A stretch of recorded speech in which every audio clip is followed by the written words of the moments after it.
Hello, here we are. We've made it to the final video of the Playful Magic series. So if you've been listening to this on Spotify, watching it on YouTube, thank you so much. And I hope you've got some tips and tools and techniques that you can bring into your playful magical manifesting process. So the final one that I want to talk about, which is not the last one, I had to just do them in some kind of order, is about following the wheel of the year and doing moon rituals. And this is something that I started doing in 2015, it would be, when I was living by the sea in Bournemouth. And I've always been, I remember as a child, I had a bedroom in the house that we lived in between the time that I was 7 and 11, around there. I remember my bedroom faced the direction that the moon comes up in, and I quite often used to see the full moon over the neighbour's house opposite. And I just used to be like in awe of the moon when it was full, and just like you could see some of the textures in it, and the ability that I had as a child then to look at the moon and just be like, wow, that I can actually genuinely see the moon from my bedroom. I remember that was amazing. But the first time I actually went and did some kind of full moon thing, again, I've talked about this in other videos, it was a real physical, intuitive thing. I was in early recovery from burnout and addiction. I've been in recovery a year and a bit, and I was living in a house not very far, 15 minutes walk or so from the cliff top, the beach in Bournemouth.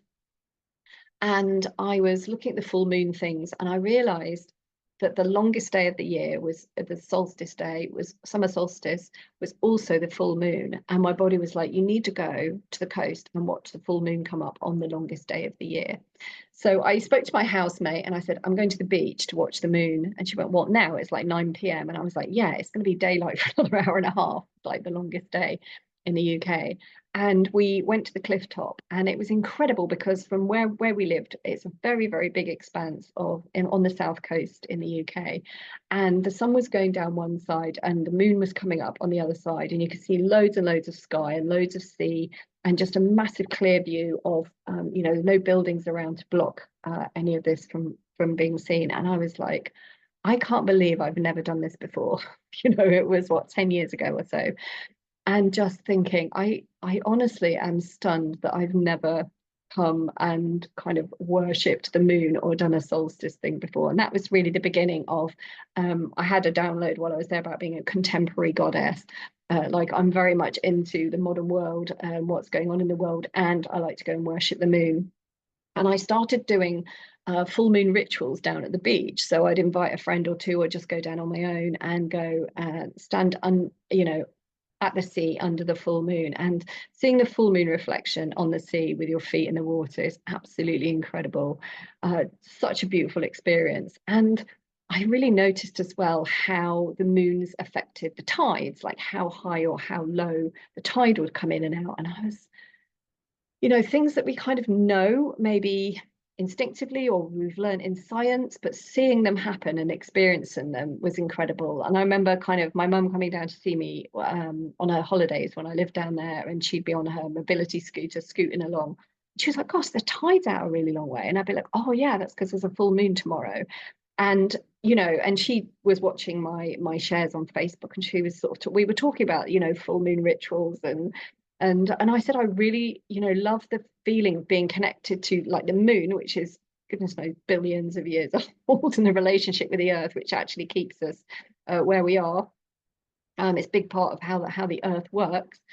And also, and I said, I love being connected to people that have been like worshipping the moon and using the moon for hundreds of thousands of years. Like, it just makes me connected to like the eternal cycles of the universe and of humanity, and how those things overlap. So yeah, I've been doing this for about 10 years or so now. And then what we have now, my friend and I designed these journals. We got the idea from another woman, Jamie Riddler, who does seasonal journals. And I was just thinking, oh my God, I really fancy a seasonal journal. And hers is very much for artists, and it had lots of different sections for different creative things every day. And I just found that it wasn't really what we wanted. I just wanted a page for each day, but I did want the wheel of the year, the equinoxes, the solstices, May Day,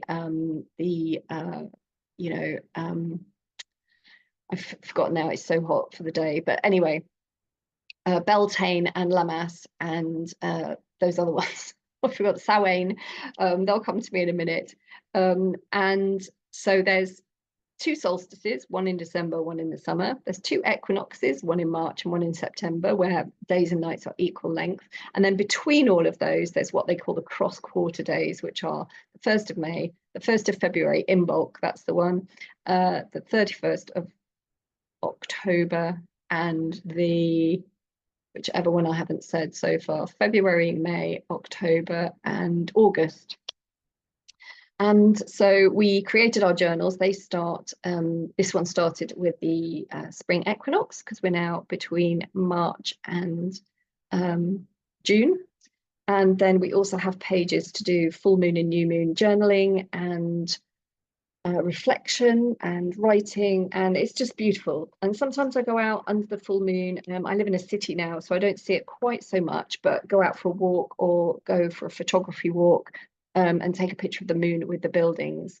And it's just beautiful because it helps me to, again, keep in touch with the cosmos, with the way that the planets move, with something that's so eternal, and we can be part of that. And also to tune into, I'm not an astrologer, but I do tune into the astrology and what the astrologers are saying around it and use it. You know, it's like it's like another sort of clean chapter or another energy we can tap into around the full moon and around the new moon. There's one of each every month, so that we can use it to set new intentions or to release things, or it just feels like it's part of a rhythm that I really like having in my life that underpins things. So it could be, I mean, it quite often affects my sleep quite a lot. So I can find some like new moon or full moon rituals online, or guided activations and meditations, which I really love. There's a woman that I follow called Reiki Rachel, who I really, really like, her stuff around the moons, and also just her transformational Reiki based activations and guided meditations. I really love hers.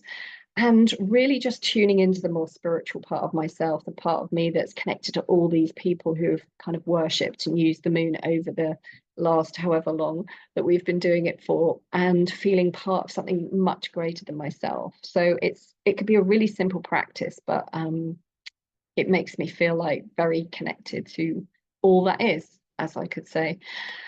So I think with this as well, I'm not going to tell you what to do for the full moon and new moon, because it's very non-prescriptive. Like all of these videos is like, what would work for you? Maybe you want to start maybe you want to start instituting something. So you can put a reminder on your phone like the day before when the moons are.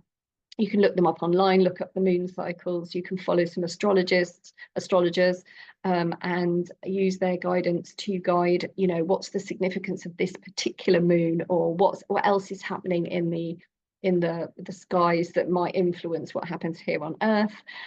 Get into it as much or as little as possible. I bet it's a really lovely rhythm that I like. So I tend to do some guided meditations. I will do some journaling around it in our journal. I will make some intuitive art or do some drawing and tune into the themes of this new moon, and then use my intuition to go, okay, what does this mean for me though, in where I am in my life, and really use it that way.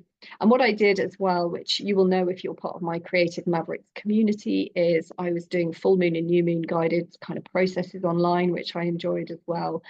And I might reinstitute those, I'm not really sure at the moment, but to guide other people through, here's the themes for the full moon and new moon, and guiding them through some free writing, and then some creativity, and then a visualization, really to step into the energy of whatever was going on for them in their lives, and also tying that into what's happening in the cosmos. So, oh, excuse me, that's my final video for this series of Playful Magic. I hope this has helped.